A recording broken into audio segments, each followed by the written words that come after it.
Bonjour et merci d'être à l'écoute du podcast Et si on jasait, une présentation des boutiques Séduction.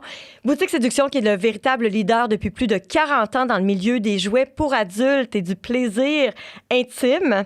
Je vous invite d'ailleurs à visiter l'une des 7 boutiques sexo-éducatives un peu partout là, au Québec et à Toronto. Et Boutique Séduction existe depuis plus de 40 ans. C'est une entreprise qui est familiale. Les gens qui y travaillent vraiment, j'adore leur énergie. Ce sont des gens de cœur. Je vous invite vraiment à visiter le site web séduction.ca ou de vous rendre en boutique, notamment la boutique sur Métropolitain est l'une des plus grandes boutiques érotiques en Amérique du Nord. C'est pas rien. Je suis également animatrice de l'émission de radio La Sexploratrice que je vous invite à écouter en semaine du mardi au jeudi à 22h et le vendredi à 19h sur les ondes de choix 98.1 à Québec. Donc, vous pouvez écouter en rediffusion également sur Spotify, La Sexploratrice, me suivre sur les différents réseaux sociaux. Et je suis également fondatrice de l'application Go See You, une application destinée aux célibataires sérieux dans leur démarche de rencontrer et son univers Olé. L'univers Olé qui est un univers caché dans l'application Go See You est destiné aux couples ouverts, aux couples curieux, aux couples explorateurs ou libertins qui souhaitent rencontrer d'autres couples. Donc, on a d'un côté un univers pour les célibataires sérieux dans leur démarche, 35-55 ans surtout. Il y a moins de gens que chez les géants. Go See You fonctionne beaucoup par le bouche à oreille. Donc, les gens que vous y retrouverez, eh bien, ce sont des gens qui sont très sérieux dans leur démarche de rencontrer. On a moins de gens que chez les géants, comme je disais. Par contre, les gens prennent la peine de remplir leur profil, n'ont pas de temps à perdre. L'univers Olé, eh bien, tous les nouveaux membres obtiennent des rabais ou des visites découvertes dans certains clubs libertins avec qui j'ai des ententes spéciales. Donc, vous pourrez découvrir tout ça en téléchargeant l'application Go See You et opter pour l'univers Go See You célibataire ou Olé pour les couples libertins. Là-dessus, je vous souhaite une bonne écoute. Je reçois aujourd'hui le docteur Marois, Carlos Marois, qui est propriétaire et fondateur des cliniques Marois, des cliniques spécialisées en neurologie. Donc, on va vous expliquer qu'est-ce que l'urologie, qu'est-ce que la dysfonction érectile, puisque ça touche énormément de gens. On dit que 49,4% des hommes âgés entre 40 et 80 ans ont une difficulté érectile. Donc, ça risque d'être fort intéressant. Bonne écoute!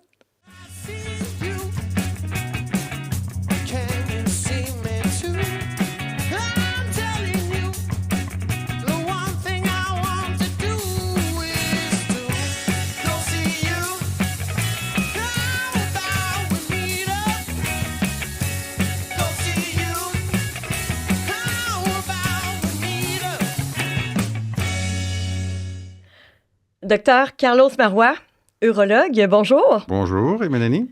Merci beaucoup d'avoir accepté l'invitation à mon podcast. On s'est déjà vu à la radio et on a manqué de temps pour aborder tous les sujets que je voulais aborder en lien avec la santé intime masculine. Donc là, aujourd'hui, on a le temps qu'on veut. On va pouvoir en parler. Je pense que c'est un sujet qui mérite aussi d'être discuté, puisque c'est quand même tabou. Oui, mais je pense que je suis ici, la principale raison, c'est pour en parler. Je pense que sensibiliser les hommes, qu'il existe des solutions, puis que c'est commun. C'est ça. C'est plus commun qu'on croit. Et c'était la raison, en fait, de l'invitation aujourd'hui. Docteur Marois, vous êtes propriétaire fondateur de 3 cliniques privées au Québec. Tout à fait. Les cliniques Marois. Oui, tout à fait. Les cliniques Marois. Une à Laval, Québec, et la Rive-Sud de Montréal, c'est à Saint-Hubert. Excellent. Et on n'a pas besoin de référence pour venir vous contacter. Ça, c'est un gros plus, je trouve, là, parce que présentement, ça peut être long au public. C'est ça. C'est pour ceux qui ont des médecins de famille, souvent, ils peuvent avoir une référence, mais c'est pas nécessaire, effectivement. C'est pas nécessaire. Excellent. Et vous couvrez quand même la santé en général en termes d'urologie, donc la santé de la femme, la santé de l'homme. Mais en tant qu'urologue, vous faites quoi exactement? Ben, l'urologue, essentiellement, ça s'occupe du système urinaire, que ce soit chez l'homme et la femme, mais également les organes génitaux chez l'homme et certaines parties chez la femme également. Et évidemment, chez l'homme, ça implique tout ce qui est érectile et fonctionnel. Et ça s'occupe exactement des organes génitaux, qui incluent le pénis, les testicules. Oui. Et le périnée. D'ailleurs, on va avoir droit tout à l'heure à des démonstrations de traitements possibles. Il y a des solutions, messieurs. Et vous êtes nombreux à vivre de la dysfonction érectile. Une récente étude mentionnait que sur 3 921 Canadiens âgés de 40 à 88 ans, c'était 49,4% des gens qui vivaient de la dysfonction érectile. Est-ce que vous le constatez dans vos cliniques? Bien, tout à fait. Les hommes consultent aussi de plus en plus jeunes parce qu'ils ont des attentes plus élevées. Et les gens vont consulter aussi plus vieux parce qu'ils vivent plus longtemps et en meilleure santé. Puis ils veulent avoir des solutions pour leur qualité de vie, pour ceux qui sont encore sexuellement actifs. Puis c'est ça, on en voit de plus en plus jeunes, j'ai l'impression. Est-ce que l'anxiété de performance est une des principales raisons de problèmes érectiles quand on est jeune dans la vingtaine? Souvent, il y a un côté psychologique qui est important, surtout les très jeunes. Mais écoutez, il y a d'autres phénomènes physiologiques aussi. On a déjà parlé des fuites veineuses, et les plus jeunes peuvent avoir. Également, il peut y avoir l'hypogonadisme, c'est-à-dire un manque de testostérone chez les gens plus jeunes, ou un déficit de testostérone plus... Qui n'est pas nécessairement de l'andropause. Hein? Je sais que vous n'aimez pas ce mot-là. Oui, mais l'andropause, c'est parce que ça apparaît en vieillissant.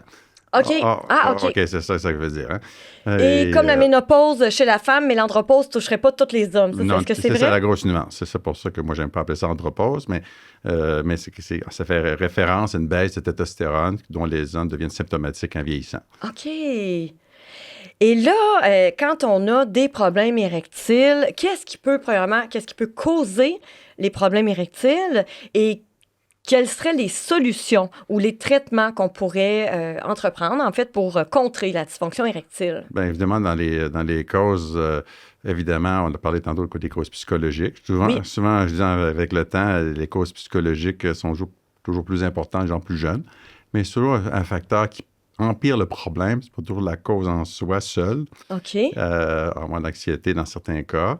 Deuxièmement, il y a souvent vieillissant, c'est des causes vasculaires. Hein? Le sang circule moins bien.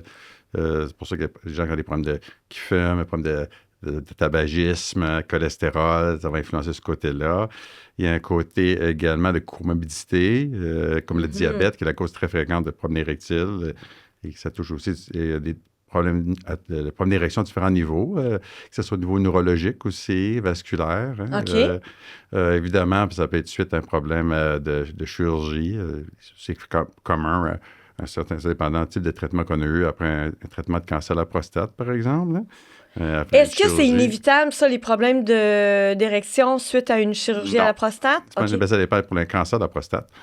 Ça peut aller aux environs de 165 des hommes qui vont prendre des dysfonctions érectiles après une chirurgie pour le cancer de la prostate. OK.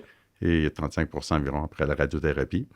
OK. Et évidemment, il y a des facteurs aussi mixtes à travers tout ça. Et sans compter qu'il peut y avoir des fuites veineuses, comme j'ai parlé tantôt, qui est plus commun des gens plus jeunes que je vois dans la trentaine. Puis ça se manifeste essentiellement pour des problèmes de maintenir l'érection que les gens vont avoir. Puis ça peut s'empirer en vieillissant, puisque ça contribue à quelqu'un qui a un problème vasculaire, par exemple. Il y a une différentielle de pression, le sang rentre, puis ça reste, mais s'il y a moins en moins de sang qui rentre, le problème devient de plus en plus important. La fuite veineuse, c'est congénital ou ça peut être acquis à cause de différents problèmes. Il y en a qui des gens plus jeunes. C'est à dire exactement. Dans certains cas, il y en a que ça peut être congénital. Il y en a que ça peut être manifesté à certains temps à cause d'une chirurgie ou un traumatisme du pénis, par exemple. C'est une communication, puis le sang ne reste pas dans le pénis.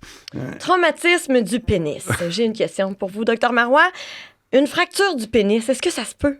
Oui, on appelle ça une fracture du pénis. On sait que c'est pas un os. C'est ça. Mais ça veut dire que c'est le corps caverneux c'est l'enveloppe du corps caverneux qui déchire, puis ça fait un segment important. Et c'est une urgence en soi, une grosse fracture. Une petite fracture, ça devient bleu un petit peu, puis il y aura des conséquences plus tard, mais une fracture importante, on se retrouve à l'urgence, parce que pour avoir une image, ça fait un pénis en aubergine. Là, assez bleuté, puis il faut aller arrêter les segments. Et tout comme une érection, je pense qu'il ne faut pas justement que le sang reste comme ça là, au-delà de 4 heures, hein, parce que ça peut vraiment créer des dommages irréversibles au pénis. C'est un peu plus long. On peut dire, on peut corriger dans les premiers 24 heures, mais essayer de corriger ça pour avoir le moins de conséquences après. Parce que souvent, dans certains cas, il peut y avoir des problèmes de dysfonction érectile quand c'est sévère, etc. Traumatiser l'urètre dans certains cas aussi. Oui. Donc, quand ça arrive, là, disons, là, dans l'action, bang! Qu'est-ce qu'on fait? Est-ce qu'on doit mettre de l'eau froide? Est-ce que ça fait très mal? Quand c'est majeur, il faut aller à l'urgence. OK. Ça se voit rapidement quand c'est majeur? Ça va gonfler à vue d'œil. OK. Quand c'est un inconfort, des petits traumatismes, je pourrais dire. Les gens vont dire « j'ai entendu un crack, etc. » Mais c'est venu bleu un petit peu. Mais c'est sûr que il vaut mieux consulter, mais c'est pas le même degré d'urgence qu'une fracture majeure. Et une rupture de frein, Ça se produit, c'est quand même courant, là. Oui, bien ça, c'est très mineur. Oui, c'est très mineur. Ça peut être quand même assez impressionnant. Oui, c'est sûr que c'est impressionnant. Ça peut saigner beaucoup, le pénis étant en érection, puis la pression. Mais ça, qu'est-ce qu'on doit faire si ça arrive? Ben, c'est pas des problèmes de jeunes hommes, souvent. Oui. Ou des problèmes, les gens plus âgés, quand souvent, eux pensent qu'ils regardent sur Internet la rupture du frein, mais les problèmes plus âgés ont souvent un problème de peau associé. Hein. Il y a d'autres raisons, quelqu'un qui apparaît plus tard. Et évidemment, ça peut être une pression dessus. Pas compliqué. Une dizaine de minutes, puis après ça, c'est sûr que je commence à arrêter tout seul. C'est vraiment une urgence pour aller à l'urgence comme tel pour réparer ça, parce que ça guérit. Mais ça peut se corriger. Il y en a qui sont chanceux dans leur malchance, c'est que s'ils déchirent le frein complètement, ils ont réglé le problème. Ça va guérir, puis ça va être réglé. Parce que le frein ne sert à rien, dans le fond. Disons que pas vraiment d'utilité. C'est comme le frein en-dessus de la langue. Là, ça retient retenir le prépuce pour aller trop loin, mais en principe, ça ne change pas grand-chose de couper le frein. Est-ce qu'il y a des hommes qui demandent ça quand même? Ou... Des fois, on le fait parce que des fois, il y a un inconfort quand ils sont plus jeunes. Ils n'ont pas encore déchiré. D'autres hommes ont déchiré à moitié. D'autres hommes, ça déchire un petit peu, puis ça fait une fissure, puis c'est très agréable à chaque fois. Alors, ça se corrige facilement. Et quand on parle de dysfonction érectile, à partir de quand est-ce qu'on devrait se questionner ou aller consulter? Parce que, tu sais, ça peut être quand même passager, là. Il peut y avoir des périodes dans la vie où on a moins de libido ou qu'on a moins qu'on a peut-être des érections moins, comment dire, moins tonus un peu. Moins fermes, oui. Moins fermes. Il faut pas l'obtenir, mais parce que c'est la situation aussi, parce que ça dépend quand ça persiste. Ça dépend du contexte. C'est ça, comme tu viens de dire, il y a un côté situationnel, un côté stress. Comme les hommes viennent me voir qui travaillent 90 heures par semaine. C'est sûr que si tu as une fatigue, tu travailles autant, peut-être tu n'as pas le même intérêt aussi. Et je pense que quand ça persiste, ça devient un problème personnel en soi. C'est ça qu'il vaut mieux traiter rapidement parce qu'il y a plusieurs solutions. Pourquoi vivre avec ce malaise-là? Oui. Puis des fois, on peut améliorer indirectement plus rapidement, puis ça peut-être favoriser une certaine degré de récupération dépendant des causes associées. Là. Et là, on ne parlera pas des problèmes hormonaux qui peuvent mener à une dysfonction érectile. Peut-être plus à la fin de ce podcast, mais pour le moment, on va vraiment se concentrer sur les problèmes érectiles et les traitements qu'on peut apporter. Et là, on a différentes solutions, en fait, qu'on pourrait présenter peut-être aux gens pour contrer la dysfonction érectile. C'est sûr que les médicaments de base, comme traitement de base, qu'on a parlé comme traitement, évidemment, on parle des traitements médicamenteux qui sont oraux, Cialis, Viagra. Oui, Cialis, Viagra, qui est un fait vraiment très intéressant, c'est qu'initialement, ça, c'était utilisé pour des problèmes cardiaques. Hypertension pulmonaire, oui. Des hommes et des femmes en prenaient, là.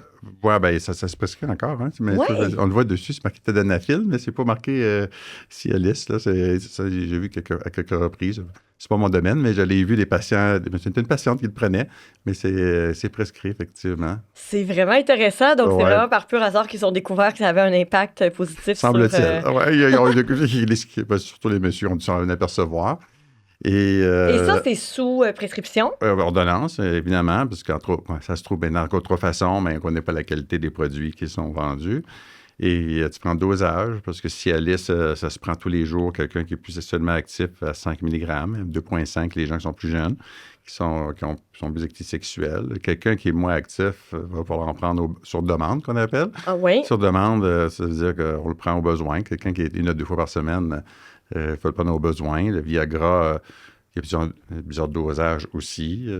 Du 25, 50 et 100 mg, dépendant des au besoin ou quotidiennement? Donc, quotidiennement, seulement pour le Cialis, pas pour le Viagra, parce que la grosse différence entre les deux, c'est que le Cialis, lui, dure 36 heures comme durée d'action. Et là, on explique aux gens que c'est pas 36 heures ferme, hein? Non. Ça prend une stimulation quand même pour avoir l'érection. Comme je disais aux hommes, prenez un Viagra ou un Cialis, puis écoutez un match de hockey, ils n'auront pas grand-chose. C'est ça, exact. Ça n'aura pas le même effet qu'un film, un film avec un film porno, par exemple, ça n'aura pas le même effet, par exemple. Puis justement, les acteurs porno, je pense qu'ils vont fort. Ils vont avec les Cialis au quotidien, plus une dose sur le champ, plus une injection. C'est ça, les injections intracaverneuses, qui est le deuxième traitement qui existe, effectivement. C'est sûr que dans les acteurs pornographiques, c'est connu qu'ils en prennent. Là, je veux savoir où ils trouvent, mais quand même, Tandis que qu'on le prescrit, il y a différents types de molécules qui est prescrit, puis il faut faire un test avant. En bureau, parce qu'il faut s'assurer que ça soit sécuritaire, essentiellement. C'est qu'il ne faut pas que ça dure là, il ne faut pas que ça dure jusqu'à 4 heures. Oh oui, parce OK. que ça, la dose est trop grande. Il y en a qui sont très sensibles et on se retrouve à l'urgence parce que si on ne s'en occupe pas, puis l'érection reste très ferme, on peut perdre l'érection le reste Oui, de sa vie. c'est la nécrose, hein? Oui, c'est une ischémie, puis le sang circule. Oh, mon alors, il y a des traitements pour traiter le priapisme, comme on a déjà parlé. Oui, le priapisme, ça, c'est l'érection prolongée et douloureuse qui vient avec. Parce que c'est un peu dur. Fun. Non, c'est sûr que c'est intéressant au début, mais c'est moins intéressant quand ça fait mal. C'est ça. Et ensuite, il y a différents types de molécules qui existent, puis c'est une question de dosage, puis en même temps, il faut s'assurer aussi que ça soit toléré, parce qu'il y en a certaines molécules qu'on injecte vont donner une douleur en érection. Et évidemment, finalement, c'est sûr qu'on va savoir si c'est efficace. Ouais. C'est ça, les gens qui ont des problèmes diabétiques, c'est sûr qu'on a besoin de plus grosses doses que quelqu'un qui a un petit problème ou une fuite veineuse qui fonctionne moins bien avec les médicaments, par exemple. Et la fuite veineuse, ça, est-ce que ça se corrige par une chirurgie quelconque? Il y a des chirurgies pour ça, mais pas grand monde vont le faire. Parce qu'il y a beaucoup de risques de complications, puis il y a des risques également d'empirer le problème érectile. Fait que, OK. Ça se fait très peu en Amérique du Nord. Et là, bon, ça, c'est pour les problèmes, les problèmes érectiles. Quelqu'un qui a de la difficulté à maintenir son érection, qui arrive à l'avoir, mais qui la garde pas. Je pense que vous êtes pour les anneaux péniens, quand même? Oui, je suggère. Il y a différents types qui existent. Ce type-là, ça, c'est un double là, qui peut... on peut mettre autour des pénis testicules. Il y a des anneaux qu'on peut mettre... Très simple, de base. Souvent, il y a différents types. Puis souvent, ce qui est plus facile d'utiliser pour les hommes, généralement, c'est les anneaux en lasso qui existent. Oui, c'est vrai. Un petit lasso, j'ai déjà fait une capsule là-dessus, d'ailleurs. Donc, c'est carrément comme un lasso qu'on met autour à la base. On peut mettre à la base du pénis, testicule et scrotum. Et ça permet de l'ajuster comme on veut. Fait qu'on n'est pas limité à une grosseur en soi. Puis c'est facile à enlever après. Mais je dis souvent pour utiliser les anneaux péniens, pour les gens qui ont des troubles sur des fuites veineuses, mais il faut quand même avoir une érection ferme avant. Parce que si elle n'est pas ferme, on met l'anneau, ça ne donnera pas grand-chose. Ça va bloquer, oui. Non, le sang va ressortir. Ça ne donnera pas grand-chose. OK. Donc, mais si... L'érection est à moitié, mettons, ça ne donnera pas grand-chose de mettre de l'anneau. OK, donc il faudrait vous consulter pour une érection qui n'a pas de tonus, dans le fond. Ben des hommes vont l'utiliser spontanément, sans médicaments. Les anneaux péniens, par exemple. Il y en a que les médicaments ne sont pas suffisants, mais ils prennent l'anneau pénien en plus parce que l'érection est plus ferme, c'est plus efficace. Oui. Dans certains cas. Puis à quel moment est-ce qu'il faut retirer l'anneau ou le on suggère de regarder plus que 20-30 minutes. Là. OK, pas plus que 20-30 minutes. Prenez ça en note, messieurs. Là. Et ça, eh bien, ce sont des produits Adore You, évidemment, qui sont disponibles chez Boutique Séduction. Et donc, on a nommé un peu l'ensemble des causes pour la dysfonction érectile, en dehors des problèmes hormonaux. Qu'est-ce qu'on aurait comme solution à proposer aux hommes qui viennent vous consulter? Premièrement, à partir de quand est-ce qu'un homme devrait vous consulter? Il consulte quand ça nuit à sa Quand ça nuit à sa vie au quotidien. C'est ça. Souvent, s'ils attendent trop, ça peut donner des problèmes de confiance, problèmes de relations de couple qui viennent tout avec. Alors, je pense que tant qu'à s'isoler et à attendre, je pense qu'il vaut mieux consulter plus vite que tôt parce qu'il y a des solutions. Puis les médicaments, ça fait plus que 20 ans qu'ils existent. Là. Oui, puis soyez pas gênés. C'est ce que vous voyez tout le temps. Là. C'est très commun. Puis il y a des solutions. Puis ça dépend de ce qui convient. C'est un peu assez rare voir ce qui convient. Puis optimiser ce que les patients désirent. Ça dépend des attentes de chacun. Hein? Il n'y a pas d'âge pour ça. Hein? C'est pour ça que ça dépend des hommes. Est-ce qu'il y en a qui viennent vous consulter en couple? Ça arrive, des fois, ça arrive. Oui, des fois. Okay. Des fois. Parce que vous recevez des femmes aussi là, pour d'autres types de problèmes. Oui, c'est ça, oui. Mais il y en a qui sont plus à l'aise, sont très raison, avec leur partenaire ou ils viennent seuls. C'est comme là qu'on vient. Vous faites aussi la circoncision, hein? Oui.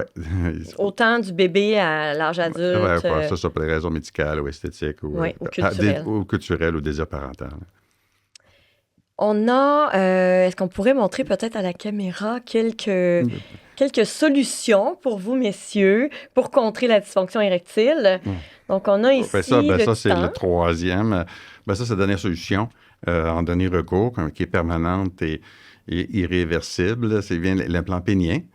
Donc, on a l'implant pénien. Oui, on peut dire que c'est fait en soie. Là, à l'intérieur, on peut le sortir un peu, voir de quoi ça a l'air avant ou montrer un peu comment ça fonctionne dans l'enlever après. Là, mais Ici, il y a deux modèles essentiellement. Ça, c'est mon démo. Je vais vous montrer. C'est sensiblement le même principe que pour les personnes qui transitionnent, en fait? Oui, ben c'est ça, c'est pour ceux qui ont une phalloplastie, effectivement. OK.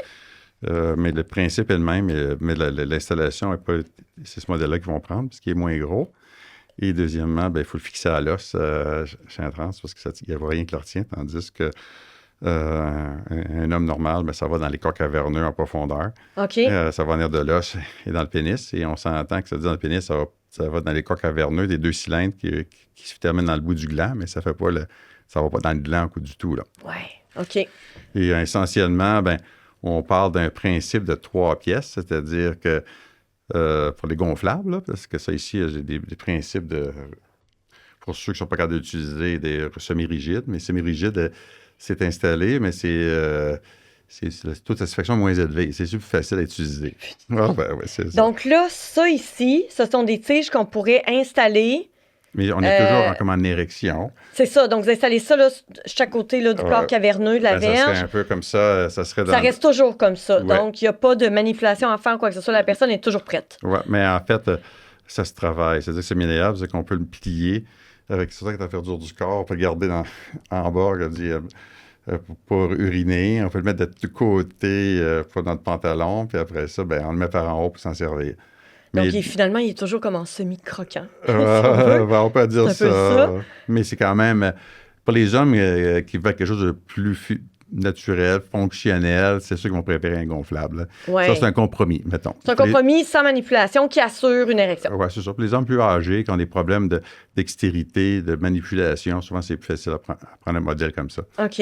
Et ça, vous faites ça en clinique? Non, ça, c'est en salle d'opération. En salle d'opération, en fait. OK. D'ailleurs, j'ai appris que vous étiez l'une des seuls hôpitaux privés au Québec à avoir 4 salles d'opération. Est-ce que c'est bien ça? Oui, il y a un hôpital privé dans lequel on opère, effectivement, qui font des chirurgies multiples. Mais, donc, il n'y a pas de temps d'attente à plus finir, là, comme on retrouve au public, par exemple. Ben, c'est ça. C'est pas parce que généralement, les pathologies ou les maladies qui sont urgentes, l'attente n'est pas longue. Hein? Un gros cancer, les gens n'attendront pas longtemps, par exemple. Mais quelqu'un qui a un problème érectile, c'est sûr que c'est pas prioritaire par exemple, comme traitement ou comme pathologie, fait qu'il risque d'attendre plus longtemps. Donc, quelqu'un qui attend au public pour une opération de la prostate pourrait passer par chez vous? Oui, tout à fait. OK. Ça, c'est très intéressant. On ne voit pas différents types de pathologies, parce que de ce temps-là, les délais sont très longs. Donc là, ici, on a les 2 tiges qui, finalement, viendraient s'installer dans chaque côté. C'est ça, parce que quand on mesure, là, on voit la longueur ici, différentes longueurs ici qui existent, c'est que quand on fait l'opération, c'est qu'on passe par... on peut passer par en haut. Moi, je passe par le pénoscrotal qu'on appelle. Fait qu'on ouvre les corps caverneux. Ces 2 enveloppes qui sont à l'intérieur comme ça, qu'on pourrait dire. Et quand on ouvre les 2 cylindres, après ça, ben, on prend un genre de mesureur, là, que je pourrais appeler. Ouais. Puis on va mesurer une partie qui est en arrière. Parce que là, cette longueur-là, c'est conventionnel ou vous en avez de plusieurs grandeurs? La moyenne ça se coupe, ça se coupe. Ah, OK. Ça, c'est très rare que j'aille jusque-là. Oui, OK. La moyenne des hommes, là, ça va à peu près 20 cm, je dirais, à peu près. La moyenne d'un pénis... c'est difficile à dire, hein, parce que ça dépend où on mesure. Puis il y en a qui c'est plus gros en érection que d'autres. Alors, ça dépend comment on mesure. On aurait, semble-t-il, les pénis de chair et les pénis de sang. C'est ça, qui sont plus vasculaires, c'est ça. C'est ça. Donc, au repos, le pénis de sang va être plus petit, mais va prendre plus d'ampleur en érection. Et le pénis de chair, lui, va grandir quand même un peu moins. C'est ça. Au repos, on ne peut pas rien comparer. C'est ça, mais n'empêche que la mesure est pareille pour les deux. On installe ça. Et en fait, celui-là, tu vois, c'est en arrière. Si tu mettais un 20 cm de lui, pour l'exemple, je mesurais ça, dépendant de la profondeur, ben, tu vois, de lui, ça serait un 18, mettons. OK. Mais un exemple. Oui. Après ça, ben, quand on mesure avec un genre de mesureur, c'est soit que je l'aurais coupé ici, puis il y a un genre de petit embout qu'on ajoute, ou ces modèles-là, ben, dépendant du modèle qu'on utilise, ça, c'est un modèle AMS. Il y a 2 principaux modèles gonflables qui existent sur le marché, hein. Il y a le AMS 700, qui est très connu, puis le Coloplast. Titan, qu'on appelle. Titan comme pour les géants. Et ça se mesure. Puis après ça, ben, les deux, on a différentes grandeurs. Puis après ça, on a Ils appellent ça en anglais des rear tips ou des extensions là, qu'on met pour rallonger un peu OK. les pendants. Parce qu'il y en a qui, a différentes raisons, ils sont très profonds en haut, puis ils ont peu de pénis qui sortent. On peut avoir ça C'est pour ça que c'est aussi, difficile de mesurer la grandeur d'un c'est pénis. ça. Fait que si c'est trop profond, puis il n'y a pas assez de pénis qui sort, par exemple, tout va monter. Puis quand on installe ça, la pompe est très haute. Fait qu'il faut mettre des extensions plus hautes. Il faut que ça sorte moins pour avoir plus de tubuleux, pour avoir plus de place. Parce que ça, on veut ça dans le bas du scrotum. Hein? Il ne faut pas trop proche de l'endroit qu'on installe ça. Et quand vous dites ça, c'est une espèce de petite... Bien, là, ici, parce qu'il y a deux cylindres. Pompe? Oui, il y a une pompe ici pour gonfler. Il y a un bouton pour dégonfler. Et il y a un réservoir quand il transfère de l'eau. De l'eau saline. C'est ça qu'on installe. Puis un connecteur qu'on voit, qui, ça, c'est pas ça, mais qui fait la connexion entre tout ça, entre le réservoir et la pompe. Et comme ici, ça, c'est un vrai connecteur qu'il y a ici, qu'on installe. Fait qu'on met des pinces, tout ça, puis on met de l'eau. Puis après ça, je vais tester avant. On va tout tester ça sur la table d'opération. Après ça, je connecte la Anesthésie réservoir. générale? Ou rachis dans le dos, là. Ah oui, OK. Comme la péridurale? Oui, c'est ça. Ben, OK. mais c'est pas tout à fait... Une rachis, c'est une piqûre dans le dos. Il n'y a pas de cathéter comme les femmes enceintes. Là. OK. Puis après ça, souvent, les deux modèles, ça dépend de la particulier de chaque personne, parce qu'il y en a qui ont ils donnent le choix aussi de leurs attentes. Il y en a qui ont des pénis plus larges, je pourrais dire, plus de diamètre. Fait que quelqu'un qui a plus de diamètre, généralement, ceux-ci, les cylindres sont plus gros. Et celui qui a plus petit diamètre va prendre celui-ci. C'est un peu différent aussi comme texture. C'est en quoi? Est-ce que c'est pas en silicone? Là, non, c'est un genre de plastique polymère. Là. OK. Mais c'est le corps fait très peu de rejet, hein, je pense. Non, il ne réagit pas à ça nécessairement, mais c'est sûr que l'enjeu quand on le met ça, c'est l'infection. On met beaucoup d'antibiotiques, c'est ça. Okay. Alors, surtout les patients diabétiques. Donc, puis tout ça se trouve dans le corps. Oui, on ne voit rien. Et ça va on met ça dans la vessie dans la laine. Moi, je le mets du côté gauche, je le mets du côté droit. Et les deux cylindres sont mis dans le pénis. Puis comme ça, si j'installe ça, par exemple, comme celui-ci, parce qu'il y a de l'eau dedans, puis il est fonctionnel, si on installait ça, essentiellement, le gonfler un peu, c'est plus facile. Parce que quand on le gonfle, il faut... Oui, on va le gonfler. Oui, quand on le gonfle, c'est plus facile à voir. Il devient dur, comme ça, en gonflant sur la poire. Puis, dépendant de la grandeur de l'implant, ça va dépendre du nombre de fois qu'il faut peser dessus pour le gonfler. Hein. Quelqu'un qui a un modèle plus grand va pomper plus longtemps que celui qui a un modèle un peu plus petit. C'est fascinant. Après ça, on met ça dans... Je vais mettre dans le scrotum, mais là, c'est juste pour faire montrer l'aspect que ça va avoir. Et par l'incision ici, là, on voit que la pompe, on la met dans le bas du scrotum ici. Ça fait comme un genre de troisième testicule. Oui, c'est ça. Une petite sensation. Est-ce que ça nuit à la détection? Parce que je sais que les hommes, là, c'est au moins une fois par semaine. Je pense qu'ils devraient se tester dans la douche, là, un petit auto-examen. Ça nuit pas à ça du tout. Non, pas du tout. Puis là, on voit un peu que ça s'est pas mal gonflé.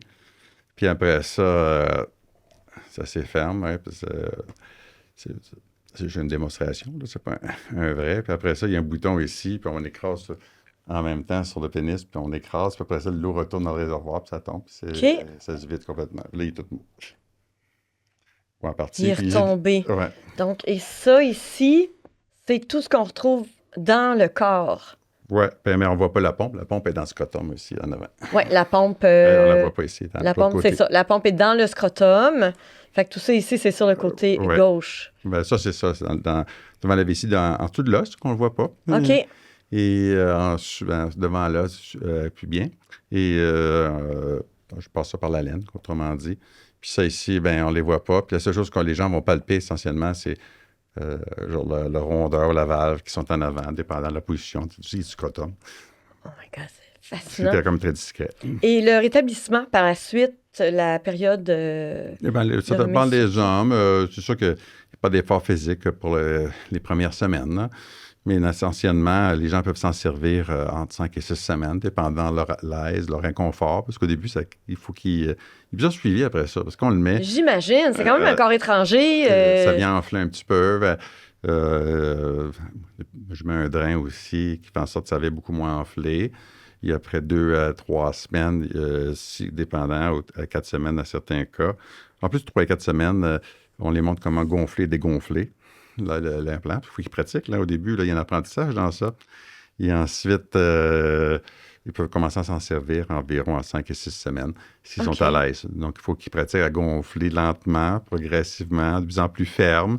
Et quand ils sont capables de gonfler au moins 1 heure, ben, ils doivent s'en servir.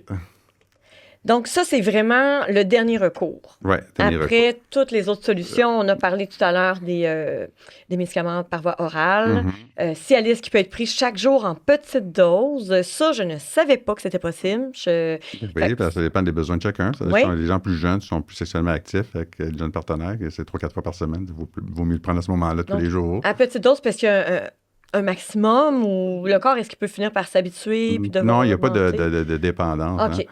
C'est juste que ça dépend des besoins de chacun. Puis quand c'est moins efficace, parce qu'il y a d'autres raisons, où la pathologie se détériore. Puis deuxièmement, tous les jours, l'avantage aussi, c'est que c'est plus spontané. Pas besoin de calculer toujours prendre 1 à 2 heures avant. Hein.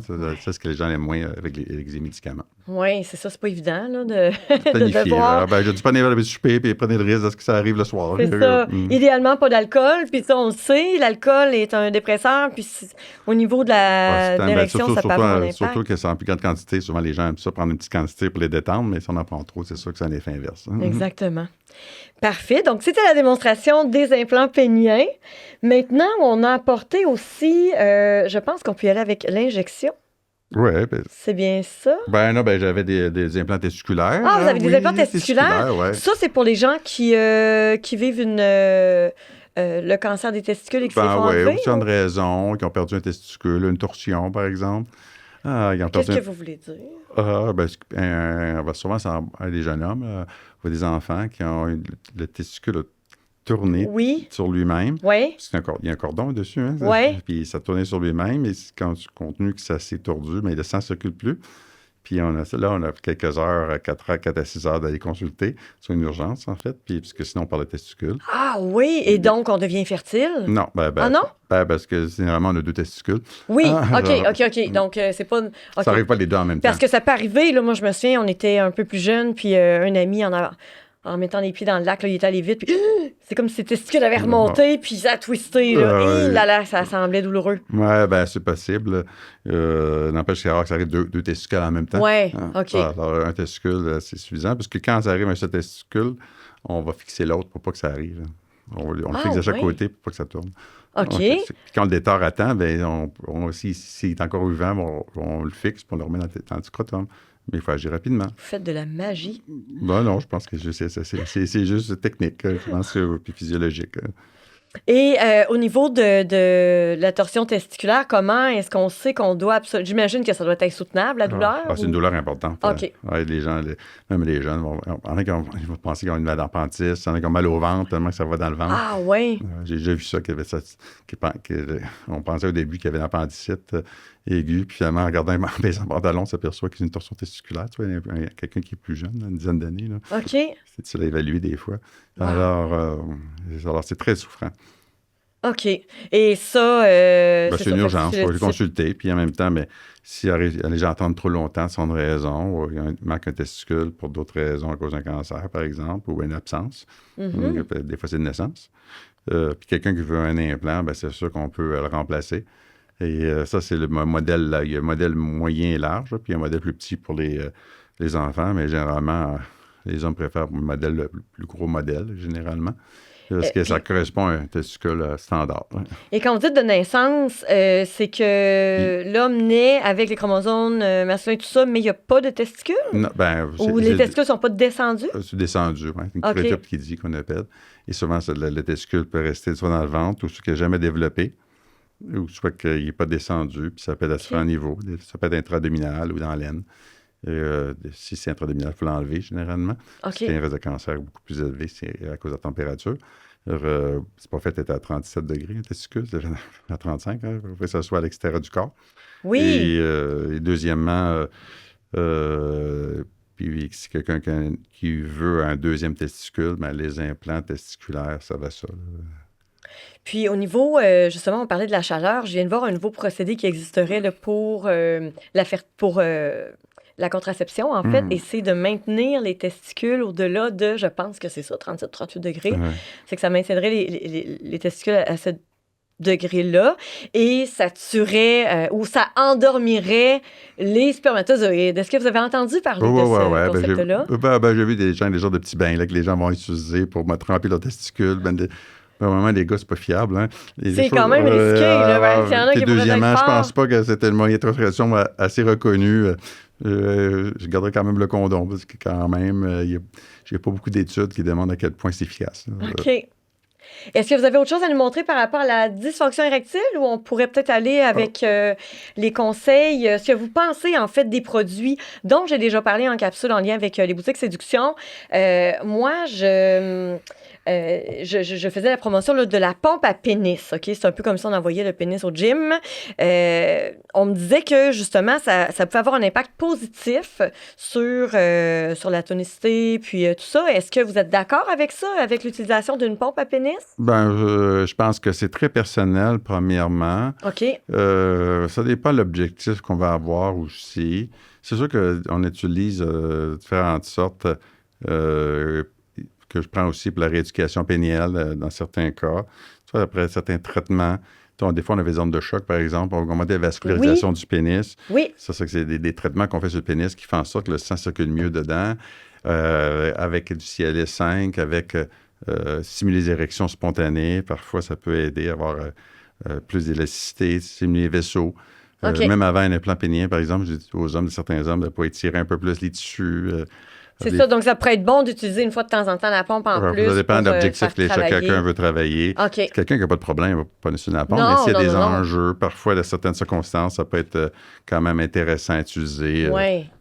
Pour ceux parce que ça sert aussi pour les problèmes d'érection. Hein, c'est un des traitements qu'on peut mettre un anneau à la base. Hein. Oui. Il y a des modèles qui ont un anneau aussi qui existent, qui se pompent. Après ça, une fois qu'ils sont bien fermes avec la pompe, et il y a un anneau qui se glisse sur le pénis aussi. Oui, comme un 2 en 1 qui est disponible aussi là, chez, justement avec la marque Adore You. Puis, oubliez pas, messieurs, il y a certains hommes qui disent « Ouais, c'est inconfortable, tout ça, mais vous pouvez mettre du lubrifiant aussi là, pour vous aider un petit peu. Autrement, c'est pas idéal. » Tout à fait, pour ceux qui en ont besoin, effectivement. Oui, c'est ça. Pour ceux qui en ont besoin, là, au niveau de la fonction érectile, ça peut être un petit plus. Les anneaux, ben là, ça, on en a parlé tout à l'heure, donc ça peut être bon. Il y a des anneaux qui sont anneaux simples et doubles. Il y a les anneaux vibrants également. On en a un ici, justement, qui sert également pour mademoiselle, puisqu'il y a les petites oreilles de lapin qui peuvent venir stimuler la partie... Avec des petits plus. Oui, c'est ça, c'est un petit bonus. Et là, on a les gens qui ont des problèmes également d'éjaculation précoce. Mm-hmm. Nous, on a chez Boutique Séduction un spray, un désensibilisant qui peut être extraordinaire.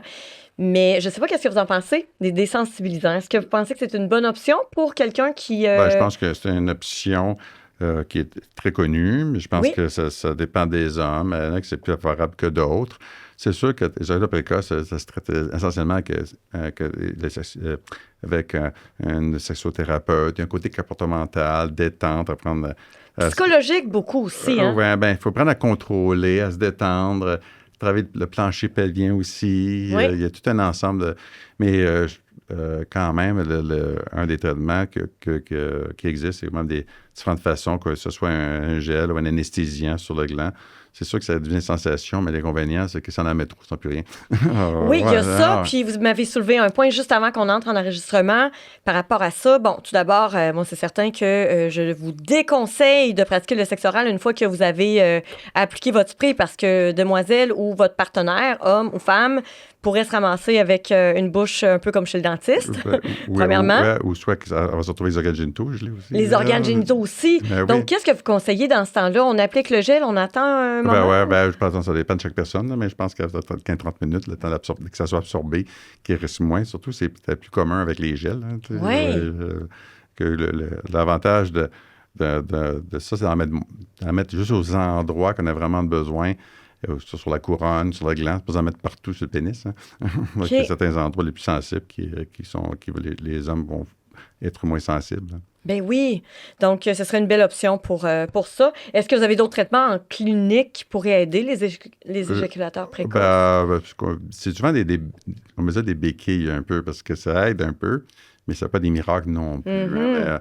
Alors, il y a des médicaments qu'on essaye. Il y a des...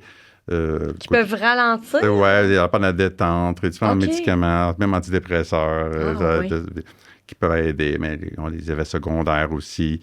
Mais souvent, c'est juste ça à court terme, des traitements à court terme. Si ça permet à gérer la détente, je pense qu'il y a plus la solution. Puis, Oui. à long terme. OK. Donc, et pour les gens qui ont une érection et qui n'arrivent pas à éjaculer, ça, j'en ai entendu parler aussi. Il y a des hommes qui ont de la difficulté. Je serais curieuse d'avoir votre avis aussi sur le fait que si l'homme est circoncis ou non. Est-ce que vous avez vu ça chez des hommes circoncis, le fait d'avoir de la difficulté à aboutir, si on veut? Je pense pas qu'il y a un a pas lien de lien? directement. OK. Je pense que ça y a un côté, parce que ça dépend si c'est vraiment, c'est parce que ça peut être hormonal, ça peut être aussi central ou du cerveau. OK. Il y a des médicaments qui donnent ça, bien connus. Puis il y a même, dans certains cas, on appelle ça anorgasmie, c'est-à-dire qu'il y en a qui ne sont pas capables d'atteindre l'orgasme. Alors, il y a plusieurs pathologies indirectement reliées à ça. Donc, ça vaudrait la peine peut-être d'aller consulter si c'est quelque chose qui dérange votre quotidien. C'est ça. Et en même temps, c'est sûr qu'on regarde ce qui est plus probable, le moins probable. Oui. Une tumeur du cerveau, de l'hypophyse, des choses comme ça. C'est plus Ah, rare. oui, jusque-là. Dans certains cas, c'est très rare, là, mais dans les extrêmes. Mais souvent, les causes fréquentes, c'est certains médicaments, donc souvent les antipsychotiques. Là. OK. Puis les antidépresseurs aussi peuvent avoir un impact sur la libido et sur l'érection. Oui, tout à fait. Ça dépend pas tous les antidépresseurs, mais certaines classes. OK. J'aimerais qu'on parle de vasectomie. Parce que vous faites des vasectomies et vous m'avez appris un fait vraiment intéressant. C'est qu'au Québec, on serait l'endroit dans le monde où l'on pratiquerait le plus de vasectomies. On est une des populations les plus vasectomisées. OK, on est l'endroit où il y a le... Les hommes ont tendance à aller plus vers le pourcentage d'hommes est très élevé en fonction de la population pour la vasectomie. Puis, vous faites également des renversements de vasectomie. Oui, l'inconvénient, c'est que si beaucoup de gens sont vasectomisés, il y a des changements d'idées dans leur vie, hein, malgré qu'ils ne veulent jamais changer d'idée sur le coup, mais les renversements, effectivement, j'en ai fait un cette semaine. Un monsieur qui avait 10 ans... il faisait 10 ans qu'après une vasectomie, puis il avait 46 ans, avec une partenaire plus jeune, forcément. Okay. Et ça va l'air être prometteur, parce qu'il était chanceux dans sa malchance, parce que malheureusement, c'est une question de probabilité. Oui. Un renversement, je dis souvent aux hommes, une vasectomie, c'est souvent irréversible et permanent. On tente de renverser, mais il n'y a pas de garantie que ça va fonctionner. Ça, c'est clair, net, dès le départ. Oui, tout à fait. C'est sûr qu'il y a des probabilités élevées. Il y en a qui, dépendant le temps après la vasectomie, c'est plus favorable. C'est sûr que plus on attend, moins c'est favorable. Mais tu vois, à 10 ans, ça tombe à 35 % de taux de fertilité, parce que ça commence à 70 % des premières années, puisque 30 % des couples d'emblée ont des problèmes de fertilité, surtout un nouveau couple. Mm-hmm. Et ça baisse tranquillement avec le temps. Surtout un nouveau couple, qu'est-ce que vous voulez dire? Parce que souvent, c'est rarement, parce que quand les gens ont des renversements, c'est soit que la même partenaire qui ont des enfants ou une nouvelle partenaire. Souvent, c'est ça. C'est une nouvelle partenaire qui veut des enfants. Plus souvent, mais de temps à autre, c'est avec la même partenaire qui veut d'autres enfants. Oui, OK. C'est sûr que les probabilités sont plus élevées d'avoir des enfants avec la même partenaire, parce qu'on a déjà eu des enfants avec elle. Oui, on a la confirmation que ça fonctionne. Parce qu'il peut y avoir incompatibilité inexpliquée aussi entre deux partenaires. Oui, c'est ça. Ou des fois, des facteurs féminins aussi. Oui. Qu'on ne connaît pas parce qu'ils ne sont pas évidents. Exactement. Ah non, moi, je me suis informée là-dessus récemment. C'est fou, là, les informations qu'on ne nous transmet pas, notamment chez les femmes dès l'âge de 32 ans, le taux de réserve ovarienne baisse considérablement. Puis ça, c'est pas su. Il n'y a personne qui sait ça, sauf celles qui commencent à aller consulter pour des problèmes de fertilité. Donc, dès l'âge de 32 ans, là, faites congeler vos ovules si vous avez l'intention d'enfanter éventuellement et que c'est pas pour les prochains mois. Hein? Conseil de femmes. C'est pour ça que les femmes les fertiles, c'est dans la vingtaine. Hein? Oui, exactement. C'est ça, inévitablement, notre corps, nous, ça... Mais alors qu'un homme peut être fertile presque toute sa vie, toute sa vie, oui. Des fois, ils sont moins fertiles en vieillissant, souvent, mais fertiles quand même, parce que souvent, à cause de problèmes de testostérone, fréquemment, qui peut être associé. Puis vous gérez aucunement les problèmes de fertilité, là. Vous, c'est vraiment l'urologie touche... La fertilité, je vais dire qu'indirectement, quand quelqu'un a des facteurs, souvent que je peux contrôler, quelqu'un qui a un spermogramme qui est sous-optimal, parfois il regarde le bilan hormonal, à voir si on peut améliorer indirectement avec certains médicaments, parce qu'il y a des médicaments qui peuvent stimuler dans certains cas, ou des vitamines qui existent pour la fertilité, pour certains hommes qui ont des difficultés, qui ont un spermogramme qui n'est pas optimal. Puis souvent, je vais faire une chirurgie aussi, hein, parce qu'il y en a qui ont des varicocèles, qu'on appelle, si on a un spermogramme sous-optimal, un varicocèle, c'est une veine, une varice du testicule, souvent à gauche. Et ça fait que quand on dit... Elle est souvent située à gauche, hein? Oui, Comme un sûrement. spaghetti Oui, sur le bord de... Oui, tout à fait. Il y a un spaghetti, un gros spaghetti, Oui. ou en mode, en anglais, ils disent, comme un paquet de verre, parce que ça fait comme, dépendant le stade, parce que le grade, je veux dire, parce qu'il y en a qui c'est plus sévère que d'autres. OK. Et ça peut réchauffer les testicules, on parle des toxines qui peuvent être libérées. Mais il faut faire attention, c'est que quelqu'un qui a une varicocèle n'a pas nécessairement de problème de fertilité. Okay. Il y a beaucoup d'hommes avec des varicocèles, ils ont des enfants sans problème. OK, mais suite à un spermogramme un peu louche, quelqu'un qui a un problème de fertilité, s'il veut optimiser son spermogramme, en corrigeant le varicocèle, ça pourrait aider la fertilité. Nuance ici. Oui, c'est ça. On fait ça par microscope, en microchirurgie, on peut emboliser, mais tout ce qui est un peu moins grand, parce qu'on faut exactement aller dans la veine spermatique, qui part de la veine rénale à gauche, pour ça que ça fait c'est à gauche. Puis aller chercher des branches, mais c'est pas toujours facilement accessible. Sinon, c'est que vers la gauche, pour quelle raison? À cause de la veine à droite, ça part de la veine cave. Alors, c'est plus bas un peu. OK. Tandis qu'à gauche, ça part directement de la veine rénale. Et là, ça va ça descend tout droit, mais ça fait une colonne de sang. Hein. C'est pour ça que ça fait une pression. Hein. C'est pour ça que c'est essentiellement à gauche. La chirurgie, bien évidemment, on fait ça dans la région sous-inguinale, dans le scrotum, je pourrais dire, dans la laine encore. On cherche le cordon spermatique, c'est comme un mode tissu, comme ça qu'on va sortir. Le cordon, c'est tous les éléments qui vont jusqu'au testicule qu'on va sortir. Après ça, on va ouvrir ça, parce qu'il y a des muscles autour, des fascias, on appelle. Et ensuite, on va chercher des veines, on les attache, puis on les met à l'intérieur. Est-ce bien douloureux pour l'homme qui subit ce type de... Non, sûrement, ça, c'est quand même pas une chirurgie très souffrante, mais il faut quand même faire une anesthésie locale. OK. Ça se fait en bloc opératoire? Ça, je peux faire en clinique, sur anesthésie locale. OK. Sous microscope, on n'a pas besoin d'endormir pour ça, mais c'est dépend du patient. Quelqu'un qui a un spermogramme relativement normal, mais qui n'arrive pas là, au bout de plusieurs mois, années à procréer, ça, c'est finalement. différent. Quelqu'un qui est normal, ça, c'est différent. Il y a pas d'enjeu. Hein? Oui, il peut y avoir plusieurs trucs là, qui entrent en jeu, mais est-ce qu'il y aurait lieu de regarder, voir s'il n'y aurait pas un petit quelque chose de ce côté-là, ou inévitablement, on le verrait dans le spermogramme? Le spermogramme. Le spermogramme est normal en partant. Là, oui, OK. Donc, il y a des... des comptes est moins élevé, il y a moins passé spermatozoïdes. Parce que c'est un critère qu'on regarde dans le spermogramme, c'est la quantité, la mobilité, la morphologie, savoir ça fait une tête puis une queue au complet. Il y a un pourcentage, il y a d'autres facteurs de mobilité qu'ils vont regarder, mais c'est... Au niveau de la mobilité, savez-vous, parce que je disais des trucs, puis il y en a qui avaient parfois mobilité... Tu sais, qui zigzaguent pas, qui vont en ligne droite. Ça peut avoir des impacts ou il faut... Oui, il y a des impacts indirects. Certaines études demandent que la façon que le battement de la flagelle va donner plus de risques de problèmes de fertilité. Ils sont mobiles, mais ils ne sont pas... pas vite. Pas aussi vite. Ils sont en ligne droite. Pas aussi vite que quelqu'un qui a une mobilité normale. Des fois, tu es obligé de façon... Fait que ça, vous faites ça aussi, des spermogrammes en clinique? Non, on ne fait pas de spermogramme, mais on fait de l'analyse ou l'interprétation. Très intéressant. Et au niveau de la femme, quel type d'intervention est-ce que vous pourriez faire?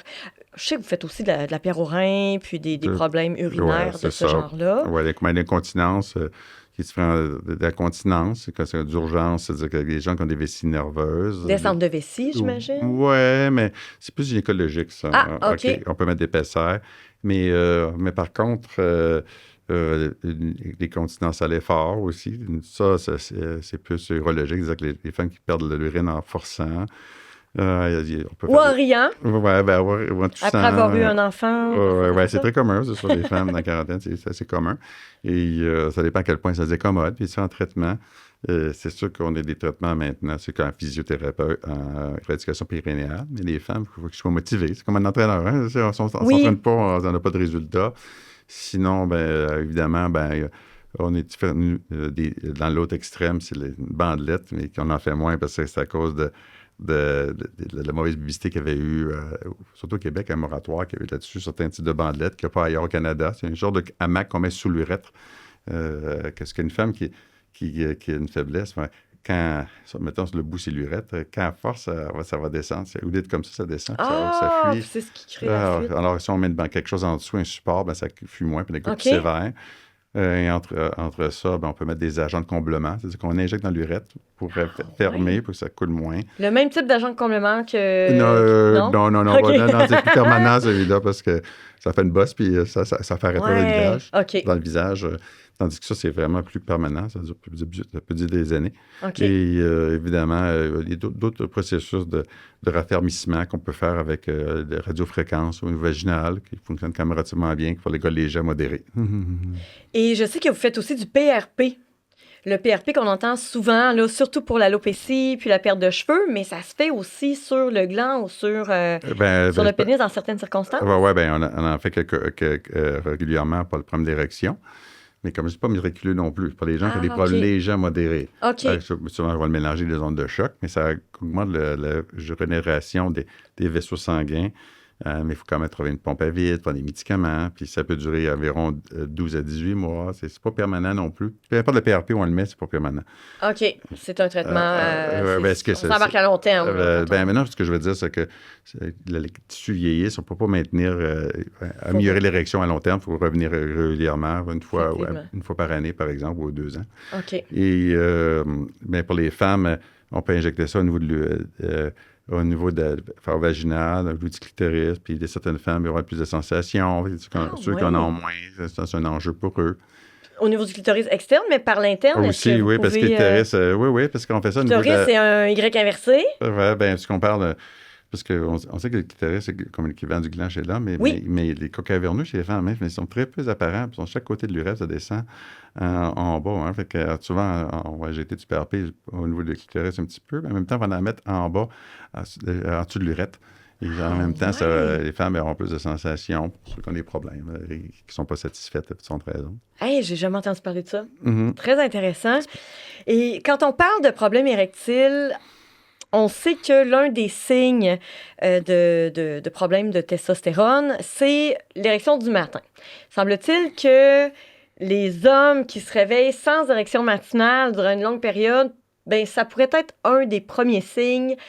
Vous n'aimez pas ce mot-là, andropause, mais ça pourrait être un des signes de problème de testostérone. Est-ce que vous êtes d'accord avec ça? Bien, en fait, c'est un des symptômes. C'est ça. Puis un homme qui a des érections matinales pourrait avoir des problèmes de testostérone, mais souvent, sans érection matinale... Souvent, les hommes avec un déficit de testostérone, c'est plusieurs symptômes. Hein, oui. Il y a la perte de désir, le plus souvent. Puis c'est sûr qu'après ça, nous, érectile, c'est sûr qu'il peut y avoir des problèmes érectiles. Parfois, indirectement, si on n'a pas de désir, c'est tu auras une érection. Puis troisièmement, évidemment, ils ont moins d'érection matinale. C'est-à-dire qu'ils n'en ont pas nécessairement, ils en ont moins dans certains cas. Et en même temps, quand on parle de testostérone, mais en même temps, on parle aussi d'autres symptômes, de l'orgasme, l'orgasme plus long, et typiquement. Les symptômes ressemblent énormément aux symptômes de la dépression. Puis je pense que c'est là qu'on a un problème ici au Québec, c'est que les médecins au public, on dirait qu'ils n'arrivent pas à détecter que c'est un problème hormonal, alors que ça pourrait être fait juste par des prises de sang. Oui, mais il faut quand même poser des questions. C'est sûr que ça dépend des symptômes que les gens vont manifester, parce que c'est sûr que du côté bien-être, on peut avoir aussi de la tristesse, moins d'énergie, moins de vitalité, moins de goût de faire des choses, un peu de fatigue. Mais parce qu'il y a beaucoup de symptômes qui se ressemblent à d'autres choses. Oui, absolument. Les taux du sommeil aussi, ça peut être... d'autres raisons aussi. Hein. Je vous ai déjà entendu dire d'ailleurs que des troubles du sommeil pouvaient mener à des difficultés hormonales, à un problème de production de testostérone, ce qui est très logique. Là. Parce que c'est fabriqué la nuit. Il y en a qui ont des horaires atypiques aussi. Ça pourrait, dans certains cas, ils ne dorment pas la nuit, ils dorment le jour, de façon irrégulière. Parce que ça défait le cycle circadien, puis la production de testostérone, c'est surtout le matin. Surtout c'est la nuit. C'est durant la nuit. Est-ce que c'est toujours plus élevé le matin? Oui. C'est pour ça qu'on doit jouer la testostérone le matin. À son pic le matin. C'est ça. Donc, les gens qui dorment pas bien ou qui ont des cycles irréguliers, ça pourrait avoir un impact. C'est pour ça que des fois, on voit des gens qui, en changeant d'habitude de vie, on va améliorer indirectement leur taux de testostérone. Mais je me demande pourquoi les médecins ici au Québec, je parle bien au public, évidemment, pourquoi ils vont pas, dès le départ, regarder ce volet-là plutôt que de tout de suite dire « Ah, c'est une dépression, on prescrit des médicaments. » Parce que souvent, il y a une question de probabilité. Je pense que peu importe, quand même, faut-il s'y intéresser. Puis je pense que les affaires différentielles. Mais parce que c'est pas si commun que ça dans les symptômes. Mais Mais en même temps, mais c'est plusieurs symptômes ensemble. Hein, je veux dire, Oui. c'est ça qui est la Mais typicité. j'espère qu'on va en venir qu'à en parler autant que la ménopause chez la femme dont on parle allègrement partout là, sur les réseaux sociaux. On en parle. Là, chez l'homme, heureusement, il y a certaines personnalités publiques qui osent en parler davantage, puis ça fait connaître un peu les problèmes de testostérone, andropause et tout ça. Mais je trouve qu'au niveau du diagnostic, il y a beaucoup de gens qui passent à côté de règlement de ce problème-là facilement, juste parce que le médecin n'a pas diagnostiqué ça, alors que... Parce que quand vous êtes intéressé, parce que c'est sûr qu'un déficit de testostérone, c'est relatif, même avec des prises de sang, parce que j'ai des patients qui ont des... Moi, je trouve seulement des gens qui ont des symptômes ou qui semblent avoir des symptômes d'un déficit de testostérone. Mais quelqu'un prend une testostérone basse, puis a 0 symptômes.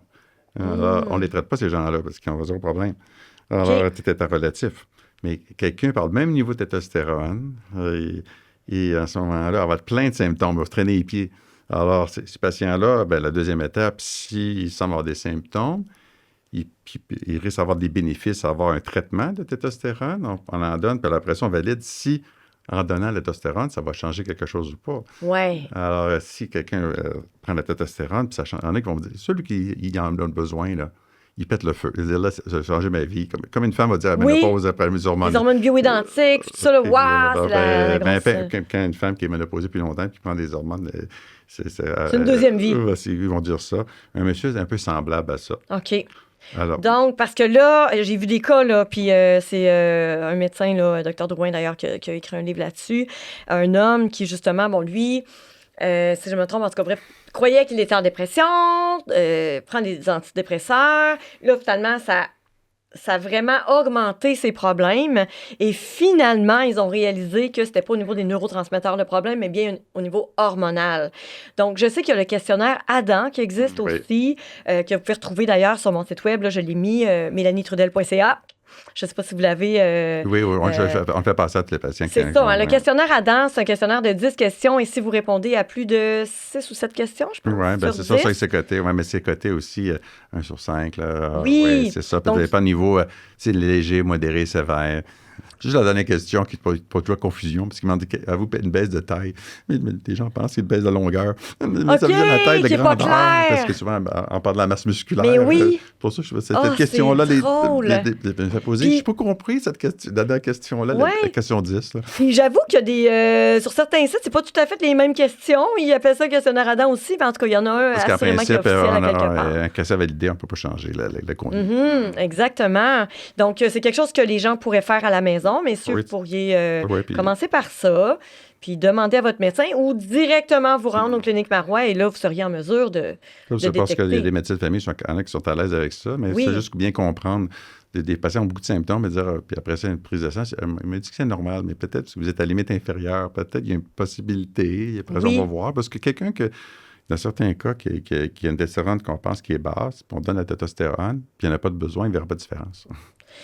Puis là, il faut faire une différence entre la testostérone, il y a de la testostérone synthétique, il y a les hormones bioidentiques et il y a des boosters de testostérone. Quelqu'un qui prend un booster de testostérone, qui est un produit naturel qui va venir comme booster le système, produira pas plus de testostérone. Ça va juste comme... c'est supposé augmenter leur testostérone, mais moi, j'ai pas vu ça souvent que ça était efficace. C'est ça. C'est ce que ça dit que ça fait, mais en réalité, ça fait pas produire plus de testostérone c'est ça, le but que votre corps peut en faire. Ça stimulerait les testicules d'en faire plus, mais... C'est ça.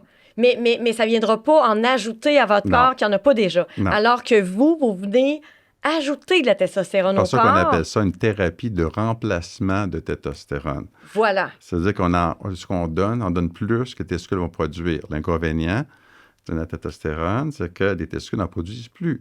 C'est ça, le corps se dit « j'ai plus besoin d'en faire, j'en ai qui entrent. » C'est ça. Donc, à long terme, un des inconvénients de la testostérone, il y a l'atrophie testiculaire qu'on peut avoir, qui n'est pas majeure la part du monde, mais quand ça fait très longtemps, c'est possible que les gens de notre testicules sont plus petits. On voit ce problème-là, notamment chez des personnes qui ont pris des suppléments de testostérone. Là, des stéroïdes. Oui, c'est ça, dans le but de grossir leur masse musculaire et tout, mais qui se retrouvent un peu plus vieux dans la trentaine, la quarantaine, cinquantaine, avec testicules atrophiés, problème justement de testostérone. Mais là, c'est difficile De redémarrer, Ouais. quoi que ce soit. C'est les pires, ça. Ouais, Traiter, il faut donner les plus grosses doses, parce qu'on a déjà pris des grosses doses. Ça dépend combien en ont pris, à quel âge. Parce que j'en ai des gens de 30 ans qui viennent très jeunes, puis ils ont pris ça dans la vingtaine, puis ils viennent de Ça, plus c'est jeunes. dommage. Ouais, c'est ça. Fait que c'est important de connaître les risques en partant, là, avant de vous aventurer vers la prise de testostérone sans suivi médical. C'est ça le seul temps qu'on fait attention à noter pour les gens plus jeunes qui ont besoin de testostérone, c'est qu'on demande toujours s'ils veulent des enfants. Parce que donner la testostérone, quelqu'un qui veut, quelqu'un qui est plus jeune, ça peut affecter sa fertilité un certain temps. C'est souvent réversible, hein? Mais si on en prend très longtemps, peut-être va être un peu moins. C'est pour ça qu'on demande une question qu'on vérifie régulièrement, parce que d'autres types de médicaments, ou tu vois que j'ai des hommes plus âgés, tu vois, qui veulent des enfants, mais c'est pas dans la trentaine avancée, qui changent d'idée, puis j'arrête des traitements, puis on donne des médicaments qui vont stimuler à ce moment-là leur propre testicule à faire la testostérone, mais c'est pas des médicaments qu'on peut prendre à long terme nécessairement, ils sont relativement dispendieux à prendre aussi. Et dans les traitements à la disposition des gens, on a l'androgel. Oui, le gel. Il y a Diotestine, le gel. Le gel puis les injections ont l'avantage au Québec de ne pas être très coûteux. C'est couvert par la RMQ. OK. Alors, c'est pour ça que les hommes, ça coûte moins cher que... Ça fait quand même une différence, là. Ah, ben, pour ceux qui en ont besoin. Oui, Le gel, il faut vraiment traverser la peau. Ça ne fonctionne pas chez tout le monde. Il faut faire attention au contact aussi là, avec les proches. Il faut bien se laver les mains surtout après. chez les jeunes enfants, sa conjointe dans certains cas. Les injections, mais quand vous s'injecter une à deux fois par semaine pour que ça soit efficace. Ça, c'est synthétique. Il y a des suivis plus serrés parce que ça peut stimuler plus la moelle osseuse à faire plus de globules rouges. Parce que plein des gens là-dessus vont donner du sang. En trouvant pour y prévenir la ça rend le sang visqueux, donc il doit on appelle ça la aller, polyglobulie. Le sang vient plus épais, l'inverse de l'anémie. C'est comme être en altitude. Pour éviter des AVC, des ACV. C'est dur sur le cœur, pomper du sang qui est trop épais. Embolie pulmonaire, thrombophlébites, c'est jamais arrivé, mais on ne veut pas que ça arrive non plus. Donc, vous conseillez d'aller donner du sang. On les suit souvent, ça dépend de chaque personne. OK. Puis souvent, on va se fragmenter un peu plus. Dans certains cas, ils sont plus sensibles. Il faut qu'ils fassent soit des phlébotomies, c'est soit ceux qui donnent du sang dans des cliniques là, pour baisser leur taux d'hémoglobine, ou à Héma Québec, baisser ça va être thérapeutique, mais maintenant, Héma Québec va être content d'avoir le sang, puis il y en a qui vont 3 mois réguliers pour contrôler ce côté-là. C'est tellement intéressant, c'est fascinant. C'est ça qu'on a moins ça avec les hormones bioidentiques. Puis ça dépend aussi de doses aussi, parce que c'est ça que les injections, si on donne une fois par semaine, ça fait un gros pic de testostérone, ça diminue au mois de la semaine avec les injections. Fait que les gens ont plus de tendance à faire ce problème-là. Quelqu'un qui s'injecte plusieurs fois, qui a moins de montagnes russes comme ça. Si on stabilise puis c'est stable, mais moins qu'on a le problème-là. C'est pour ça que les gels, on a rarement ça. Et c'est bioidentique aussi. J'en ai pas souvent aussi avec les implants de testostérone pour ceux qui ne veulent pas s'injecter, là, qui durent environ 4 mois. Là, oui, ça, c'est des implants. D'ailleurs, votre collègue Louis-Olivier, dans mon émission de radio La Sexploratrice, a apporté. C'est quand même... c'est une pellette, là, une sorte de petit grain de riz, un gros grain de riz. Oui, c'est un gros grain de riz on fait un trou, littéralement, dans la fesse, je pense. Oui, dans la peau de la fesse. Dans la peau de la fesse. Homme ou femme. Oui, puis on injecte ça dans la graisse. Oui. C'est à peu près à 3 pouces. Là. Donc ça, c'est quand même révolutionnaire. Là. C'est-à-dire que vous déposez l'implant là. Puis, mais l'implant, c'est une poudre. Oui, c'est comme une pilule qui va se dissoudre. Mais c'est une poudre qui, carrément, ça reste pas. Les gens disent, ça va-tu partir? Ça dissout, ça. Il n'y a rien de permanent dans ça. C'est la poudre qui a été comprimée à 1600 pouces carrés à très haute densité. Et ensuite, cette poudre-là est absorbée tranquillement dans la graisse. On ne va pas aller dans le muscle parce que dans le muscle, ça va faire saigner. Ouais. C'est ça. Puis dans la graisse, ça c'est bien absorbé aussi. OK. Et c'est absorbé tranquillement. Puis généralement, dépendant de la dose, c'est fait pour durer environ 4 mois. Les femmes, des hommes qui sont plus actifs physiquement, qui font des coureurs de marathon, des cardio, vont durer moins longtemps. Ils consomment plus vite leur testostérone dans certains cas. Oui. Ou une femme sédentaire, ça va durer plus longtemps. Puis vous pouvez, dans le cas des hommes surtout, là, je pense, en injecter plusieurs en même temps.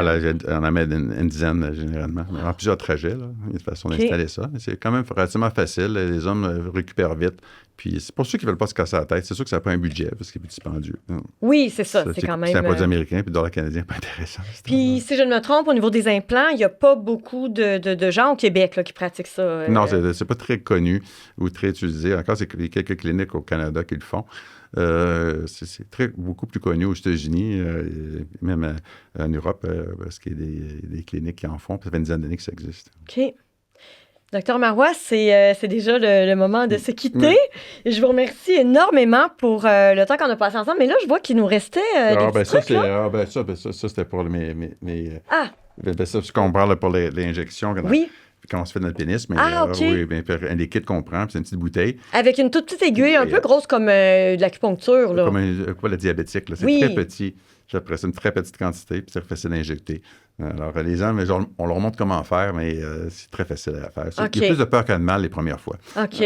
Mais ça, c'est quand je mesure au niveau des types d'implants, parce que ça dit un peu un implant plus petit, puisqu'il y a des 18 mm qui correspondent un peu à celui-ci, au niveau de la grosseur. Okay. C'est pour comparer puisqu'il existe des cylindres plus petits de Coloplast aussi. OK. Mais on voit un peu avec le Coloplast, c'est le plus gros 21 mm, la grosseur que ça donne un peu dans le type de pénis qu'on a, comparé un peu, pour ça que quelqu'un qui a un plus gros diamètre va être plus satisfait que ce type d'implant-là. Quelqu'un plus de diamètre, bien celui-là va faire l'affaire.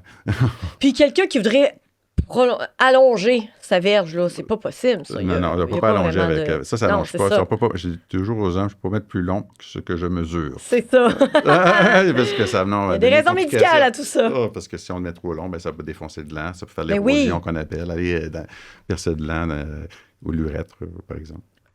Docteur Marois, pour les gens qui voudraient vous rejoindre, faire affaire avec vous, que ce soit de Québec, Laval, on a Québec, Laval, Montréal. Vers Montréal, c'est Rive-Sud. Oui. Donc, on vous rejoint comment? Il y a un numéro de téléphone qui est très simple, ou 1844 Euro-Allo, ou seulement les sites web, lesclinicmarois.com. Et votre site web est incroyable, lesclinicmarois.com. Vous avez une tonne d'articles de blog hyper intéressants. On peut vous joindre facilement. On peut voir également les médecins qui sont votre équipe, finalement, qui sont là. Oui, parce que Dr. Ouellet, Dr. Gagnon, Dr. Sajous, effectivement. Oui. Donc, une belle équipe, très sympathique. Et d'ailleurs, lorsqu'on vous a reçu Dr. Gagnon à mon émission de radio sur le live TikTok, là, il y avait des clients déjà de chez vous, hyper satisfaits. Tout est apprécié chez vous. C'est pour ça qu'on apprécie quand les gens écrivent, puis en même temps, ça rassure les autres aussi. Exactement. Quelqu'un a des pathologies, c'est important de le dire.